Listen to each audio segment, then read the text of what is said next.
This gimbal here, this is the Freiyu Vimble 3. It was just released today and it looks like the DJI OM5 and the OM4 had a baby and it now has the best features of all of them. That sounds interesting to you? Well, then make sure to keep watching this video till the end, because at the end of this video you can win one of these units.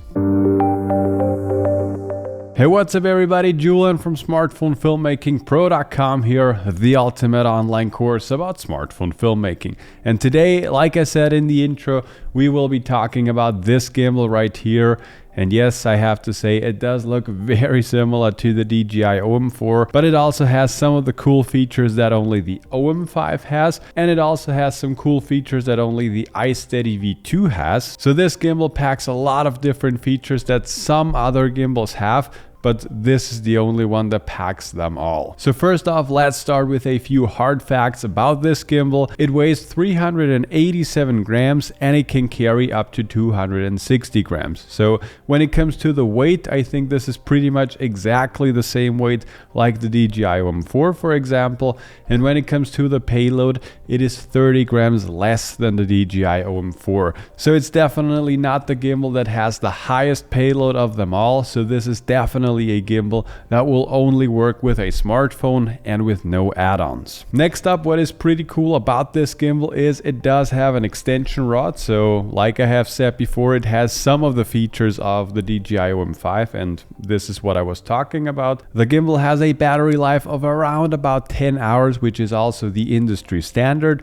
And in the box you get, of course, the gimbal itself. You get this little table tripod, you get a USB to USB Type-C cable, and you also get this little pouch that also looks very similar to the one that the DJI OM4 comes with. So that's what you get inside the box, and you get all of this that I have just talked about for $119 US. So it's a very competitive pricing. The most important thing, hands down, when it comes to 3-axis gimbals is how steady are the shots that you can get with them. Because you can have the coolest features, you can have AI tracking, and like I said, you can have all of them, but if the shots that you are getting with your gimbal, if they are shaky, if they are bumpy, and overall if they're just not good, then you know, who cares about all the rest. But I have been using this gimbal for around about a week now, and I have been putting it through its paces, and I can tell you that the shots that you can get with this gimbal, they are pretty much just as good as with the Science Smooth 5, with the DJI OM5, the OM4,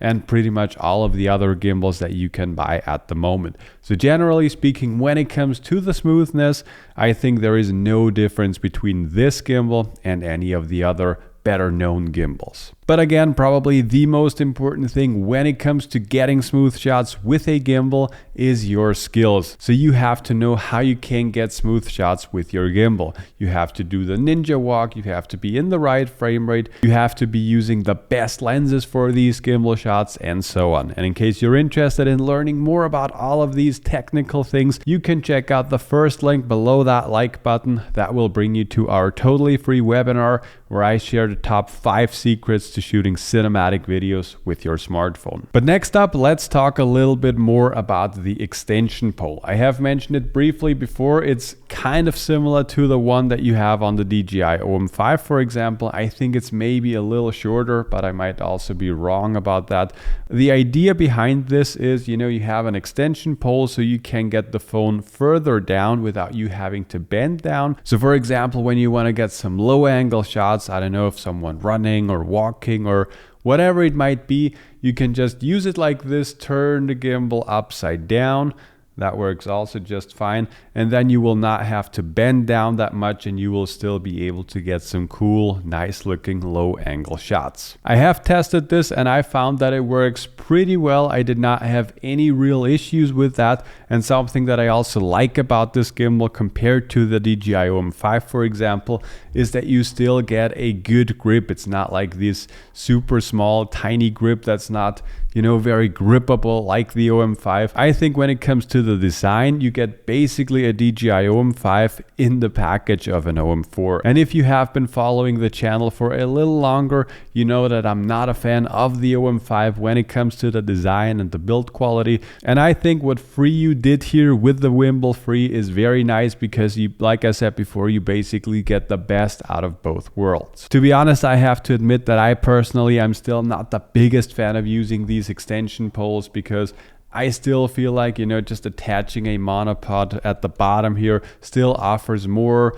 I don't know, like more steadiness and more security to myself when I'm shooting. It just feels more secure to me personally.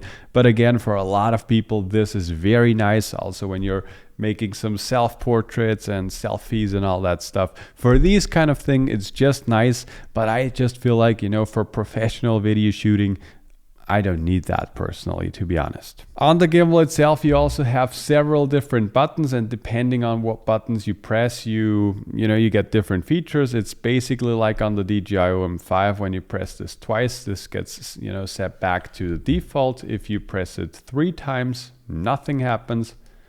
The one at the bottom, also nothing happens. You can also switch between vertical shooting and horizontal shooting just very easily, just with a press of a button. You can start, stop recording. You can, you know, switch between different modes. So you have a ton of different options. On the side here, you do have a USB-C connector, and you can use that, of course, to charge the gimbal. And something that is important to mention is you only can use these buttons if you have the app installed and if you're using that app. I got the gimbal before it was released, so I did not have access to the app, so I could not test all of them out, you know, perfectly, but I was just using the gimbal with Filmic Pro and it worked just fine. So just so that you know, it does have an app, and you have several different features, also with tracking and AI tracking and several different things, and you can even program several different motions so that you can make a time lapse, for example, or you can, you know, repeat different motions.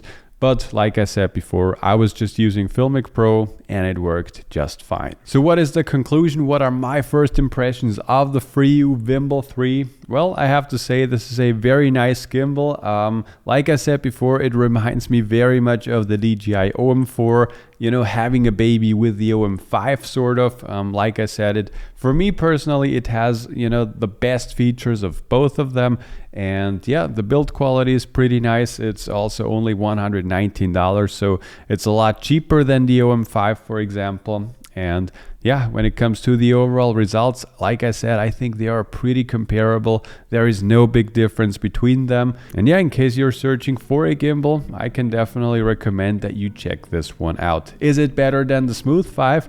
I personally don't think so because of the payload and of the limitations, but if you're just using your phone without add-on lenses, without ND filters and all that stuff, well, I think this is a very, very solid option. And in case you would like to win 1 unit of this gimbal, because I have gotten 2 of them, just write a comment down below and tell me why you would like to have this gimbal. I will pick a winner next week, and it doesn't matter where you live, I'll just ship it out to you. But that's basically it for this video. In case you have not subscribed to the channel yet, make sure to do so. It's helping out the channel and the algorithm, and I would be very thankful for that. And in case you would like to learn more about smartphone filmmaking, like I said, just click the first link below that like button to watch the totally free webinar that I have created for you guys. But that's it for today. I hope you enjoyed it, and I'll talk to you guys in the next one.